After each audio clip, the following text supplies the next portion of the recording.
Studious Sculptor. A Life of Elisabet Ney. Elisabet Ney was born in Munster, Westphalia, Germany, in 1833, and spent a great deal of her childhood watching her father carve complex statuary and gravestones. This galvanized her passion for the artistic discipline, and she became the first woman to study sculpture at the Munich Academy of Art and later at the Berlin Academy of Art, where she had the opportunity to study with master sculptor Christian Daniel Rauch. At the age of 19, to the astonishment and disappointment of her parents, Ney announced that she intended to leave home, move to Berlin and study sculpture with Rauch, one of the highest regarded teachers of sculpture in Europe. Rife with desires and connections, Ney went on to create sculptures of some of Europe's most important thinkers and leaders, including Otto von Bismarck, Arthur Schopenhauer, and King Ludwig II of Bavaria. In July 1870, the Franco-Prussian War ignited.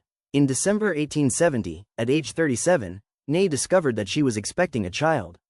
At about the same time, her husband, Edmund Montgomery, a Scottish-born scientist and physician, received a letter from a German friend and former patient, Baron Otto von Strahldorf, who had just married an American woman and was living in the well-heeled American cotton manufacturing and resort town of Thomasville, Georgia.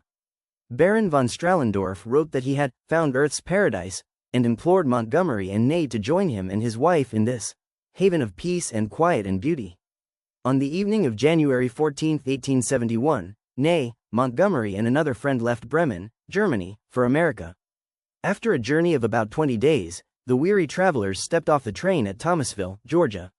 After immigrating to southeast Texas in 1873, Ney planned a break from her artistic endeavors to maintain a 1,100-acre plantation, called Liendo, and raise her only son, Lorne, while her husband wrote and advocated to improve the opportunities of the local community.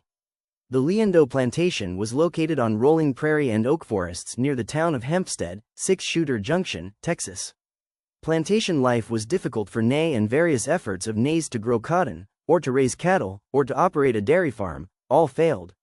During this 18-year period at Liendo, she developed an eccentric reputation because of her short hair, her unladylike attire of pantaloons, her practice of riding astride horses rather than the traditional side saddle, and her decision not to change her original surname following marriage. Ney's career as a sculptor commenced when she was invited to Austin by Texas Governor Oral Roberts and commissioned to create two seminal sculptures, one of Sam Houston and the other of Stephen F. Austin, for the 1893 Chicago World's Fair.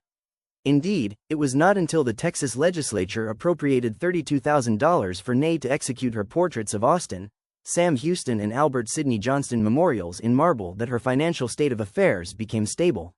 Ney invested much of her earnings in purchasing land and building her studio in Austin, so she could work in the new, mounting city and be available for future commissions.